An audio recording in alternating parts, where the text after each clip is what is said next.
আসসালামু আলাইকুম। এখন ঘটনা যেটা ঘটছে এটা আপনাদের লগে আমি শেয়ার না করে থাকতে পারতেছি না, ঠিক আছে? এই জন্য আর কি আপনাদের সাথে শেয়ার করতে চলে আসলাম। যাই হোক, এই বাংলাদেশে বর্তমানে যে তেলের সংকট বা তেলের যে সমস্যাটা, এটা শুধু বাংলাদেশে না, এটা সারা দেশেই এরকম সমস্যা। কারণ আমি যে দেশে থাকি এই দেশে এই সমস্যাটা দেখলাম। 2-3টা বন্ধুবান্ধব গাড়ি টাড়ি চালায়, ওরাও কইলো যে লিটার প্রতি অনেক টাকা বাইরে গেছে।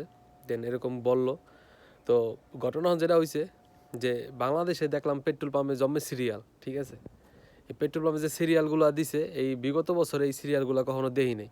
তো এই জন্য না ভাই কোনো মতে আমার বিশ্বাস করানো যাইতেছে, মানে আমি নিজে বিশ্বাস করাতে পারতাছি না যে এটা কি আসলেও কি এটা আমার দেশে হইতাছে। মানে আমার যে শরীয়তপুর জেলা, অন্তত পক্ষে শরীয়তপুর জেলার খবর কইতে পারি যে বড় বড় লাইন ধরে খাড়া রয়েছে, এবং আমার বন্ধু বান্ধব তো ঘুরে ফিরে আগের ভিডিওতে কইছি দেন এলিগালার বিশ্বাস আরও বেশি হয় না, কারণ দেশে তেলের সংকট মনে নাই এরকম মনে হয়।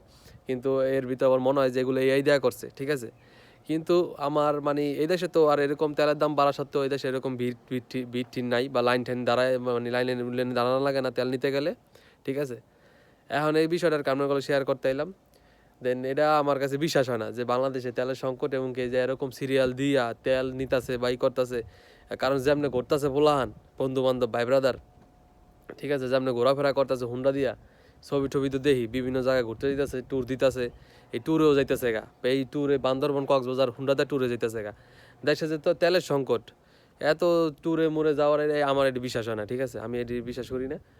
তবে যদি আপনাকেও বিশ্বাস হয় তা আপনারা আমার কমেন্ট করে জানেন যে পান্না এগুলো এআই না, এগুলো সত্য ঘটনা, ঠিক আছে? তাইলে যদি আমি বিশ্বাস করি, এবং আমি এমন না যে আমি যে আপনাকে কইতাছি দিকে আমার বিশ্বাস করাইতে হইব বা আপনাকে ঠেকা, এরকম কিছু না, ঠিক আছে? এটা আপনারা সহজভাবে নিয়েন বিষয়টা।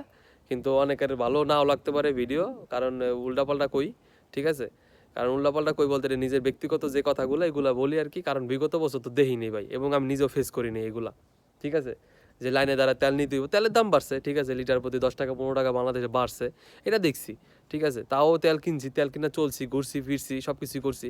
কিন্তু এই যে লাইন ধরে দাঁড়াইয়া, এই যে হাজার হাজার লাইন ধরে দাঁড়াইয়া এই যে তেল নিতে গেছে, পেট্রোল পাম্পে তেল দেয় না, তেলের পেট্রোল পাম্প বন্ধ, সাংবাদিকরা ভিডিও করতেছে, এই ইউটিউবাররা ভিডিও করতেছে, এরপর আপনার যারা এই যে মোবাইল সাংবাদিকেরা ভিডিও করতেছে। যাই হোক, আমি কেউ ছোটো করে কথা কই না, কুটুক্তি করে কথা কই না কখনো ভাই, ওটা কোনো বিষয় না। এটা হলো কইলাম কি লিগে, এটা আপনারাও জানেন ভালো করে, ঠিক আছে?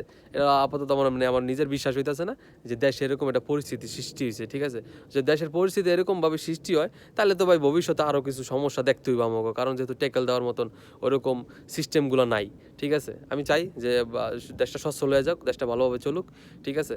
তবে আমার কথায় কেউ আপনারা বা কিছু মনে করবেন না, ঠিক আছে? আমি আপনাদের বিনোদন দেওয়ার জন্য বলি, অনেক টাইমে নিজের ব্যক্তিগত মন থেকে বলি, এবং কি আপনাদের সুবিধার্থে বলি এবং আমার সুবিধার্থে বলি, এবং সচেতনমূলক কিছু কথাবার্তা বলি, এই আর কি ভাই, ঠিক আছে? তো সবাই ভাই বোনরা আর কি, যাই হোক, সবাই ভালো থাকবেন, সুস্থ থাকবেন। আর এরকম ভিডিও আমি আরও করতে চাই, হ্যাঁ, এবং আপনারা সবাই সাপোর্ট করেন। তো সবাই ভালো থাকেন, সুস্থ থাকেন। আল্লাহ হাফেজ। সবাই আমার জন্য দোয়া করবেন। আসসালামু আলাইকুম।